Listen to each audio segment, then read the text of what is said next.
नमस्कार, मैं हूँ राजीव और मेरे साथ जुड़े हैं बाज़ार विश्लेषक सोमेश कुमार। नए साल का हमारा पहला कार्यक्रम सोमेश, बहुत शुभकामनाएँ आपको 2026 की, सभी दर्शकों को भी बहुत शुभकामनाएँ।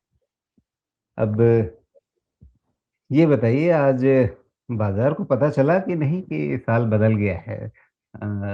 जिस तरह से बाज़ार में एकदम से ठंडा-ठंडा रुझान दिखा है, ऐसा लग रहा है कि सेंसेक्स और निफ्टी दोनों दिल्ली आ गए हैं और बाहर कहीं निकलने के बदले रज़ाई में दुबक के बैठे हुए हैं। नहीं, नहीं, पता तो ज़रूर चलेगा कि नया साल आ गया है। शुरुआत जी। धीरे-धीरे हो जाएगी, 1 हफ्ते के बाद 12 तारीख से शायद टीसीएस का रिज़ल्ट शुरू हो रहा है। मुझे जहाँ तक याद आ रहा है 12 तारीख ही है। तो मेरी एक्सपेक्टेशंस तो हैं कि रिज़ल्ट्स पिछले क्वार्टर से बेटर इस क्वार्टर में मिलने चाहिए। उस एक्सपेक्टेशन के साथ ही मैं जा रहा हूँ और बाज़ार उसके फिर भी नए हाई पे चला हुआ तो है नहीं। तो मुझे लगता तो है कि आशा रखनी चाहिए, लेकिन जनवरी ऐसा मंथ है कि 15th जनवरी के बाद अगर डिसअपॉइंटमेंट दिखता है तो मार्केट करेक्ट भी कर लेता है। बट इतना भी करेक्ट नहीं करता है कि बहुत डीप करेक्शन हो जाए, 2-3% ही बात रहती है। उतनी हो सकती है करेक्शन अगर रिज़ल्ट डिसअपॉइंट करता है तो। लेकिन मैं रिज़ल्ट सीज़न में थोड़ा ऑप्टिमिस्टिक ही जा रहा हूँ। जी। तो नतीजों के दौर में आप अच्छी उम्मीदों के साथ जा रहे हैं, तो फिर ये भी समझेंगे कि वो अच्छी उम्मीदें कहाँ पर ज़्यादा हैं। अब ताज़ा आंकड़े ऑटो के जो आए और आज बाज़ार में भी उसके चलते एक अच्छा खासा रुझान देखने को मिला। वो सब बात करेंगे, समझेंगे, लेकिन पहले अब साल भर का लेखा-जोखा तो हमने पिछले कार्यक्रम में निपटा लिया था। साल भर में क्या उम्मीदें हैं, क्या रुझान रहेगा, बाज़ार अच्छा रहेगा, सब कुछ ठीक रहेगा। स्पेशल 26 साबित होगा ये साल, वो सब तो समझा हुआ है। जिनसे छूट गया हो वो पिछले कार्यक्रम को, यानी इसी गुरुवार वाले कार्यक्रम को, जो नहीं, अ, इससे पहले जो हमारा साप्ताहिक कार्यक्रम रहा, उसको देख लें तो उसमें सारी चीज़ें सोमेश जी ने समझाई हुई है। अब ये बताइए कि साल का पहला हफ्ता ये कैसा रहेगा बाज़ार में और किन स्तरों पे खास नज़र रहेगी आपकी निफ्टी के लिहाज से? देखिए, इनिशियल इंडिकेशन ऐसा है निफ्टी का कि लग तो रहा है कि पॉजिटिव ही रहना चाहिए, इनिशियल इंडिकेशन है। हाँ, बाकी तो एक क्लोज़ 26,200 के ऊपर तो चाहिए, तब थोड़ी और बेटर क्लैरिटी हो जाएगी। अम, कितना भी चले 26,500 से 700 के रेंज में एक फँसने का मामला बन रहा है फ़िलहाल। रादर 26,500 के पास ही वो मामला बन रहा है। तो एज़ वी प्रोग्रेस हमको समझ में आएगा, ये हफ्ता अगर चला भी बाज़ार ज़्यादा, तो भी मुझे लगता तो नहीं है कि 26,500 एक बार में निकाल पाएगा। रेजिस्टेंस तो बनते जा रहे हैं। हाँ, ठीक जगह पे बन रहा है, 26,400 से 500 के रेंज में बन रहा है। उसके ऊपर शायद ये ब्रेकआउट कंसीडर करना पड़ेगा। उसमें बैंक निफ्टी को भी देखना होगा कि 60,000 निकला या नहीं निकला। But 26,500 with Nifty bank 60,000 plus, फिर ये ब्रेकआउट का केस हो जाएगा। उसके पहले बड़ा कॉल लेना थोड़ा-सा क्लैरिटी नहीं है उसकी। जी। तो स्पष्टता के लिए इंतज़ार करना पड़ेगा, लेकिन नए हफ्ते में कोई ब्रेकआउट मिलेगा या अभी उसकी उम्मीद कम रखें? आई थिंक 1 हफ्ता तो नहीं मिलेगा ज़्यादा कुछ करने को। अगले जी। हफ्ते में, अभी जैसे आज 1 तारीख है, तो अगले हफ्ते में ही कुछ समझ में आएगा ब्रेकआउट का। रीज़न भी अभी नहीं है। तो अभी थोड़ा ऐसा ही मूवमेंट चलना चाहिए रेंज बाउंड। नेक्स्ट वीक या second half of next week में थोड़ी बेटर क्लैरिटी आएगी कि ब्रेकआउट हो सकता है जी। क्या। तो उस समय तो आईटी सेक्टर के नतीजे आने शुरू होंगे, जैसा आपने ज़िक्र किया। तो क्या आईटी इस बार झंडा वाहक बनेगा, ध्वज वाहक बनेगा, फ्लैग बेयरर बाज़ार की नई चाल का? देखिए, आईटी सेक्टर मतलब इंडेक्स की पोजीशनिंग खराब नहीं है। तो और रिज़ल्ट अभी तक ऐसा भी नहीं है कि पिछले क्वार्टर का भी रिज़ल्ट देखा जाए तो आईटी ने डिसअपॉइंट नहीं किया है। The only challenge with IT index is कि उसके स्टॉक्स की वैल्यूएशंस एक्सपेंसिव है। तो अगर इस बार भी अगर डिसअपॉइंट नहीं करता है तो वो पॉजिटिव ही सपोर्ट मिलना चाहिए हमारा निफ्टी के लिए, वो क्लियर है। तो थोड़ा एक बार रिजल्ट शुरू होने देते हैं। पोजीशनिंग निफ्टी आईटी की पॉजिटिव है, तो एक्सपेक्टेशन भी पॉजिटिव ही रहनी चाहिए इस लेवल से निफ्टी आईटी के लिए। जी, तो यहाँ पर हम पहले निफ्टी आईटी के लेवल्स पे ही नज़र डाल लेते हैं। क्या अभी तक चार्ट पे कोई आपको संकेत दिख रहा है कि यहाँ से 1 हफ्ते या डेढ़ हफ्ते बाद अगर कोई नई चाल शुरू, तो क्या निफ्टी आईटी का ये चार्ट उसकी तैयारी दिखा रहा है अभी? हाँ, है राजीव जी, ये 40,000 के ऊपर की तैयारी है। यही बात है कि रिस्क क्वेश्चन थोड़ा हाई है, बट निफ्टी आईटी की तैयारी 40,000 के ऊपर की है। अगर इसको मान लिया जाए कि वैल्यूएशन छोड़ देते हैं, थोड़ी एक एक तरफ रख देते हैं, जो प्योर इसका पैटर्न है उसको अगर देख लेते हैं, तो तैयारी तो है 40,000 के ऊपर की, लेकिन एक बार ही उसके ऊपर क्लोज हो जाए, फिर उस चीज़ का डिस्कशन करते हैं, तब तक के लिए स्टेटस को रखते हैं। इनफैक्ट 40,000 की भी ज़रूरत नहीं है। मैं तो ये कहूँगा कि अब जो आईटी को समझना चाहते हैं, उनके लिए 37,500 के नीचे जब तक नहीं बंद होता है, तब तक आईटी को पॉजिटिव लेके ही चलें। जी। 37,500 जो है, अगले कुछ दिनों में ये 50 डे मूविंग एवरेज चढ़ कर के वहाँ तक आ जाएगा और अगर 1-2 दिन में ही ये ना कोई बुरी तरह से गिरना शुरू हो जाए, तो 50 डे मूविंग एवरेज ही सपोर्ट बन करके 37,500 के आसपास आ जाएगा। फिलहाल तो अभी आपके सामने 2 लेवल्स वैसे भी बनते हैं 37,700 के आसपास के और 37,800 के आसपास के। लेकिन शोमेशी की नज़र 37,500 पर है, उसके नीचे जब तक ना जाए, तब तक आईटी के लिए अच्छा मानना चाहिए। तो क्या एक्यूमुलेट करना जो कहते हैं, कि आप धीरे-धीरे चीज़ जुटा रहे हैं, जो चीज़ जहाँ निचले भाव पे मिल जाए उसको पकड़ लो। क्या उस तरह की रणनीति अभी निफ्टी आईटी को देखते हुए आईटी सेक्टर के अलग-अलग शेयरों में काम आएगी? देखिए, एक एट दिस जंक्चर मैं ये कहूँगा कि 37,500 ज़रूर ध्यान दीजिए। जब तक वो है, इसका मतलब आईटी इंडेक्स और मे बी आईटी स्टॉक्स को तो सपोर्ट मिलेगा ही मिलेगा। जब तक वो है, तब तक ये मेथड अप्लाई करने में कोई नुकसान नहीं है। लेकिन 37,500 के नीचे मैं बोलूँगा कि मुझे रीअसेसमेंट करनी पड़ेगी, और फिर जब तक नया क्लू नहीं मिले, तब तक कोई नई खरीदारी लगती नहीं है कि करनी चाहिए। At this juncture answer yes है। जी। मतलब अगर एक्यूमुलेट करें तो वो एक अच्छी रणनीति हो सकती है। वो एक्यूमुलेशन जो है वो इन्वेस्टमेंट वाली होगी या टैक्टिकल होगी? टैक्टिकल ही रहेगी, लेकिन टैक्टिकल ही सही, लेकिन रिस्क हमेशा कंटेन करना पड़ता है किसी भी चीज़ में। जी। लेकिन टैक्टिकल का मतलब ये होता है कि कहीं न कहीं आपको एक एग्ज़िट प्लान रख लेना चाहिए। स्ट्रैटेजी का मतलब ये होता है कि अगर नीचे दरवाज़ा देख जाता भी है तो भी हैं। हम थोड़ा-सा एडिशन कर सकते हैं। लेकिन टैक्टिकल जी। में एडिशन फर्दर नहीं करेंगे, एग्ज़िट कॉल हाँ, लेंगे। मतलब वहाँ दरवाज़ा आप देख के रखेंगे। हाँ, बिल्कुल। जी।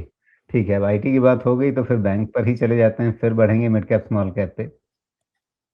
तो बैंक निफ्टी आज ठंडा-ठंडा ही, लेकिन हाँ, ये नीचे से थोड़ा सपोर्ट बना कर के आता हुआ दिख रहा है अब। 58,700 के आसपास जो है, इसको सपोर्ट मिल गया। अब ये क्या 60,000 के ऊपर निकलने की तैयारी करेगा या कर चुका है पहले करना ही? चाहिए, लेकिन करना चाहिए, लेकिन एक क्लोज़ 60,000 के ऊपर ले ले तो फिर निफ्टी और बैंक निफ्टी दोनों पे पॉज़िटिव लेके आगे बढ़ जाएँगे। उसके पहले तक थोड़ा-सा डाउट बना रहेगा। जी। ख़ैर 59,700 हो ही गया है, 300 पॉइंट और चाहिए। सोमेश जी का संदेह दूर कर सके निफ्टी बैंक इसके लिए। ठीक है। हुँ। तो पार हो गया फिर ऊपर कहाँ? फिर तो एक नया चैप्टर स्टार्ट होगा और उस चैप्टर को फिर रीड करना पड़ेगा। है तो उस तो चैप्टर के कुछ टारगेट शुरुआती पन्ने तो 75,000 बता ही है। दीजिए। उस हाँ, चैप्टर के कुछ शुरुआती पन्ने तो बता दीजिए। 75,000 ही है। 60,000 अरे के वो तो बाद का टारगेट सेव सीधे किताब के बीच में पहुँच गए आप। हाँ, उसके पहले नंबर्स रेडी नहीं हैं। 60,000 निकलने के बाद ही नंबर्स मैं बेक इन कर पाऊँगा, क्योंकि कोई लेवल है नहीं ना, नया हाई बनेगा। 75,000 इस हफ्ते तो नहीं आएगा ना और अगले हाँ, हफ्ते भी नहीं आएगा। हाँ। तो 60,000 के ऊपर मैं फिर भी रिज़र्व रखूँगा, मुझे समझना पड़ेगा डेटा। अभी नंबर जी। बोल के भी कोई फ़ायदा नहीं है क्योंकि ऑप्शंस में कितना भी कहेंगे तो कितना होगा, 200-300 पॉइंट होगा। छ जी। 60,200 60,300 उसके बाद शॉर्ट कवरिंग आएगी। लेकिन ये निकलने के बाद थोड़ा-सा बेटर क्लू मिलेगा, लेकिन अगर आप अब पूछ रहे हैं तो थोड़ा कुछ कोशिश करके देखते हैं शायद निकले तो। हज़ार-हज़ार पॉइंट का ही बन रहा है राजीव जी अभी, बहुत क्लियर नहीं है, लेकिन एक 61,000 फिर 62,500 ऐसे-ऐसे चीज़ें बन सकती हैं। ओके, तो नेक्स्ट पॉइंट पहले नज़र है 60,000 पे। 60,000 पार हो गया तो आसान रहेगा याद रखना, 1-1 हज़ार के अंतर पे आप स्तरों को ऊपर देखते रहेंगे। लेकिन नीचे फिर कहाँ ख़ास तौर पे नज़र रखनी है? 20 डे मूविंग एवरेज ये अच्छा भरोसा देगा या बीच में ये तो मतलब अ, बहुत ज़्यादा इसने ना सपोर्ट दिया है, ना रेजिस्टेंस दिया है। तो क्या 50 डे मूविंग एवरेज पे ही ध्यान रखें फिर नीचे के लिए? नहीं, ध्यान 58,500 पे ही रखिए। ये छोटी-छोटी चीज़ें होती रहेंगी, उससे कोई फ़र्क नहीं पड़ेगा। 58,500 के पहले कोई ट्रेंड चेंज नहीं होगा। ये बाय डिप्स का ट्रेंड रहेगा और एक्सपेक्टेशन ये रहनी चाहिए कि सम फाइन डे 60,000 भी क्रॉस करेगा। तो ये 2,500 का जो जी। पॉइंट है ना रेंज है, ये बहुत ही क्रूशियल है। ट्रेंड सेटिंग या trend deciding kind of range है अगर डेढ़ रेंज हज़ार है हुआ ना? अगर ब्रेक 58,500 से 60,000 1,500 हुआ ना? 1,500 सॉरी हाँ, 1500 1,500 जी, बिल्कुल। तो ये 1,500 पॉइंट जो है, इसके बीच में मतलब अब 60,000 के ऊपर ही ट्रेडर्स ध्यान दें या इस 1,500 के अंदर भी इनको कोई मौका मिलेगा या अब वो गाड़ी निकल गई है आगे? एक काम तो ये कर सकते हैं 58,500 जब तक नहीं है तब नीचे ऑसिलेशन ट्रेड 1,500 के रेंज में हो सकता है, बिल्कुल हो सकता है। लेकिन लेकिन खतरा ये है ना कि प्रॉब्लम अब क्या आएगी 59,700 दिख रहा है सामने, 300 पॉइंट ही हाँ, ऊपर ही वो रेखा है 60,000 की। नहीं देखिए इसमें होगा क्या ना आपका सक्सेस रेट ट्रेड का चला जाएगा। तो जी। पहले फ़ेवर में क्या जाता है, ट्रेंड फ़ेवर में पॉज़िटिव ही जाता है, क्योंकि 58,500 का बहुत ही डिसाइसिव काइंड ऑफ सपोर्ट बना हुआ है। 60,000 उसका ब्रेकआउट हो जाना चाहिए, तो पहली हाई प्रोबेबिलिटी इस चीज़ की है। तो ट्रेड जो बिठाना चाहिए, और जिसमें हाई प्रोबेबिलिटी होता है, उसके हिसाब से बिठाना चाहिए। ये सेल ऑन राइज़ का मार्केट है ही नहीं। सेल ऑन राइज़ का मार्केट होने के लिए वैसी कोई नेगेटिव चीज़ें दिखनी चाहिए। तो किसी भी तरह से अगर ट्रेंड पॉज़िटिव है, तो दोनों तरफ का ऑसिलेशन ट्रेड करने में रिस्क रहेगा कि सेल साइड का फेल होगा।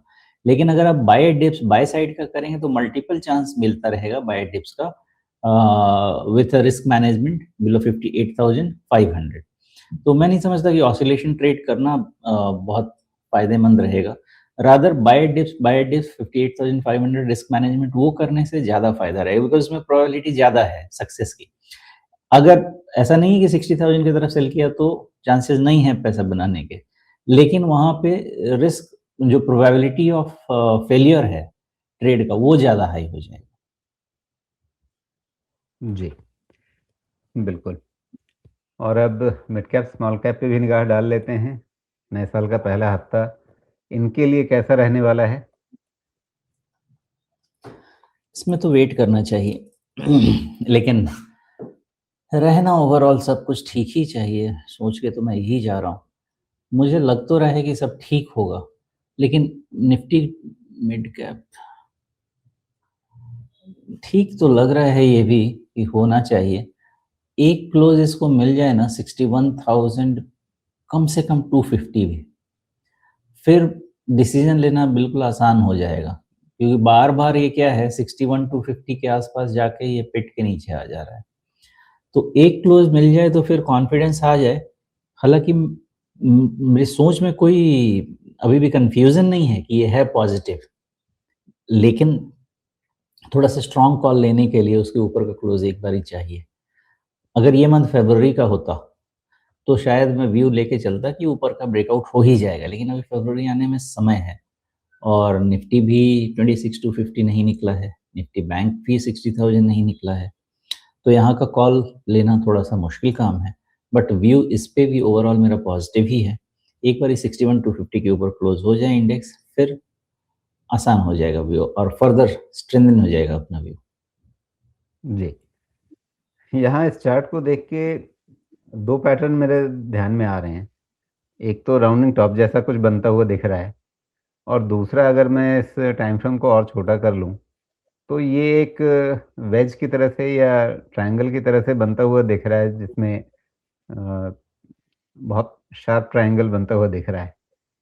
इन दोनों में से किस पैटर्न को देखना ठीक रहेगा, मतलब उस पे ध्यान देना ठीक रहेगा और दोनों का मतलब क्या रहेगा? देखिए राउंडिंग टॉप एक्चुअली इसको वीकली डेटा में कन्वर्ट कर लीजिए तो और अच्छे से समझ में आ जाएगा। राउंडिंग टॉप बनने के लिए क्या होता है कि ये एकदम परफेक्ट पैटर्न है कि यहाँ से राउंडिंग टॉप बन सकता है, प्रोवाइडेड 2 इसका इंग्रेडिएंट होना चाहिए था। पहला कि मार्केट बहुत ज़्यादा ओवर वैल्यूड होता। दूसरा, मार्केट बहुत चल चुका है, प्रीवियस हाई वगैरह के ऊपर निकल चुका है और फिर भी और उसके बाद ये प्लेट्यू हो रहा है। मार्केट हमारा 1.5 साल से ऑलमोस्ट चला नहीं है, सवा साल से कम आप समझ लीजिए कि नहीं चला है। दूसरी चीज़ क्या है कि वैल्यूएशन एक्सपेंसिव हैं, थोड़े एक्सपेंसिव हैं, लेकिन ईपीएस ग्रोथ हाई होने के चांसेस हैं, जो पिछले वाले वीडियो में समझाया था। तो जो हमारे पास फैक्टर्स हैं प्लेस में, वो फैक्टर्स ये रीड करने नहीं देंगे मुझे कि यहाँ राउंडिंग टॉप बन सकता है। अगर इसी की जगह हमारे पास नेगेटिव फैक्टर्स की जो लिस्ट है, वो ज़्यादा होती और पॉजिटिव्स की कम होती, तो यहाँ राउंडिंग टॉप रीड करना चाहिए था, डर भी लगता था, सब कुछ होता था।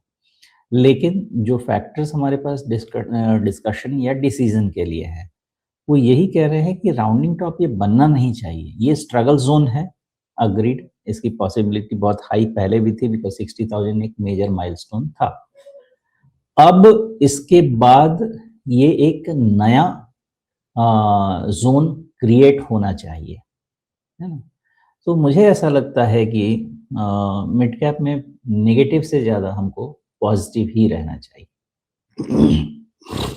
जी, ठीक है। तो ये तो कहानी मिड कैप की है, पॉज़िटिव रहना ठीक रहेगा। अब स्मॉल कैप में क्या करना है? स्मॉल कैप में भी सेम है राजीव जी, कोई चेंज तो नहीं है स्मॉल कैप के व्यू में भी। तो क्या कहा जाए?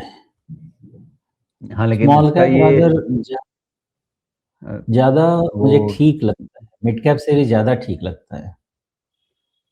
ठीक मुझे लगता है, लेकिन पूछेंगे इसका ये तो स्लोपिंग पैटर्न आप देखिए, ये सीधा-सीधा एक लग रहा है कि डाउनवर्ड चैनल में बंधा फँसा हुआ है ये। अब ये चैनल और ज़्यादा वो प्रोमिनेंट होता हुआ दिख वो ठीक बात है। लेकिन जब मैं स्मॉल कैप को थोड़ा-सा बड़े पैरामीटर्स डाल के देखता हूँ, तो मुझे ये लगता है कि स्मॉल कैप ऐसे जगह से बार-बार वापस आ रहे हैं, जो कि क्लोज़र टू 17,000 है, जहाँ के नीचे जगह बनती नहीं है। मतलब ये है कि स्मॉल कैप में नेगेटिविटी मैक्सिमम फैक्टर्ड है। मिड कैप की जो नेगेटिविटी है, वो उतनी ज़्यादा नहीं है, स्मॉल कैप की ज़्यादा है।